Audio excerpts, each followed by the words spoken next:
ในโอกาสเคลื่อนไหวเยี่ยมยามรัฐกิจยุสาธารณรัฐสังคมนิยมเวียดนามในระหว่างวันที่26หา27มังกร2026สหายทองลุนศรีสุริตเลขาธิการใหญ่คณะบริหารงานศูนย์กลางพรรคประชาชนปฏิวัติลาวประธานประเทศแห่งสาธารณรัฐประชาธิปไตยประชาชนลาวพร้อมด้วยคณะได้พบปะกับประธานประเทศนายกรัฐมนตรีและประธานสภาแห่งชาติแห่งสาธารณรัฐสังคมนิยมเวียดนามในเวลา 11:30 นาทีของวันที่26มังกร2026สหายทองลุนศรีสุริตเลขาธิการใหญ่คณะบริหารงานศูนย์กลางพรรคประชาชนปฏิวัติลาวประธานประเทศแห่งสาธารณรัฐประชาธิปไตยประชาชนลาวได้นำพาคณะผู้แทนขั้นสูงของลาวพบปะกับสหายเลืองเกืองประธานประเทศแห่งสาธารณรัฐสังคมนิยมเวียดนามที่ทำเนียบประธานประเทศเวียดนามโอกาสนี้สหายประธานประเทศเหลืองเกืองได้แสดงความยินดีต้อนรับอันอบอุ่นและแสดงความสมเสยต่อสหายทองลุนศรีสุริตที่สืบต่อได้รับการเลือกตั้งให้ดำรงตำแหน่งเป็นเลขาธิการใหญ่พรรคประชาชนปฏิวัติลาวสมัยที่12พร้อมทั้งได้ตีราคาสูงต่อการเยี่ยมยามครั้งนี้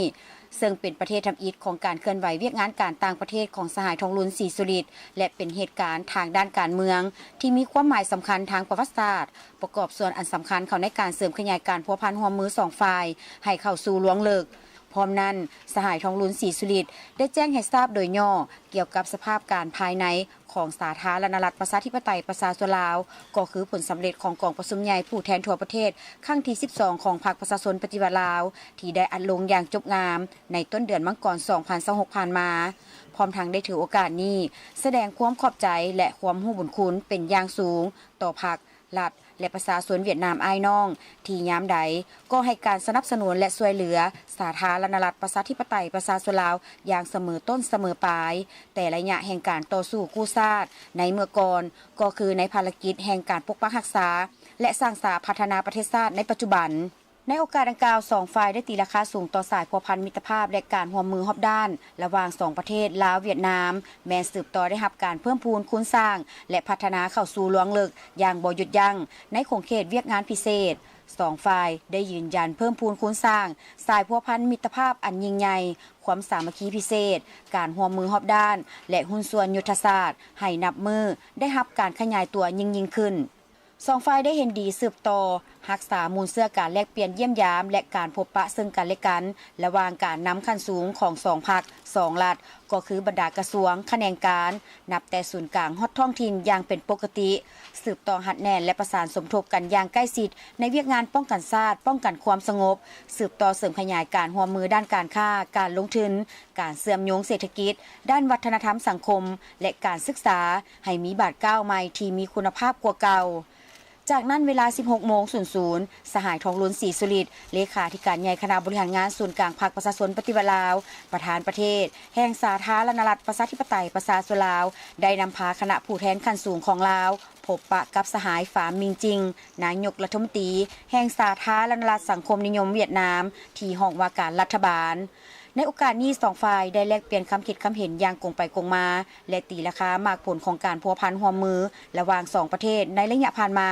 โดยได้ตีราคาสูงต่อสายพัวพันมิตรภาพและการร่วมมือรอบด้านระหว่าง2ประเทศลาวเวียดนามให้สืบต่อได้รับการเพิ่มพูนคูณสร้างและพัฒนาเข้าสู่ล้วงลึกอย่างบ่หยุดยั้งในขงเขตเวียกงานอันพ้นเด่นแม้นการพัวพันร่วมมือด้านการเมืองที่สืบต่อมีความไว้เนื้อเชื่อใจกันในระดับสูงสุดเวียกงานการต่างประเทศป้องกันชาติและป้องกันความสงบสืบต่อเป็นเสาหลักที่มั่นคงในการพัวพัน2ฝ่ายมูลค่าการค้า2ประเทศมีการเติบโตในตัวเลขที่น่าพึงพอใจและบรรดาโครงการร่วมมือยุทธศาสตร์ก็ได้รับการจัดตั้งปฏิบัติอย่างมีประสิทธิผลพร้อมนั้น2ฝ่ายได้เห็นดีจะสืบต่อเพิ่มทวีการพัวพันร่วมมือกันอย่างใกล้ชิดในด้านต่างๆเช่นด้านการเมืองและการต่างประเทศเวียกงานป้องกันชาติป้องกันความสงบด้านการค้าการลงทุนและการเชื่อมโยงเศรษฐกิจด้านวัฒนธรรมสังคมและการศึกษาพร้อมทั้งสืบต่อสุขยูแขนงการที่เกี่ยวข้องในการจัดตั้งพันขยายผลการพบปะของ2กรมการเมืองประจำปี2026และผลกองประชุมครั้งที่18ของคณะกรรมการร่วมมือทวีภาคีลาวเวียดนามให้เป็นรูปธรรมและมีประสิทธิผลยิ่งขึ้น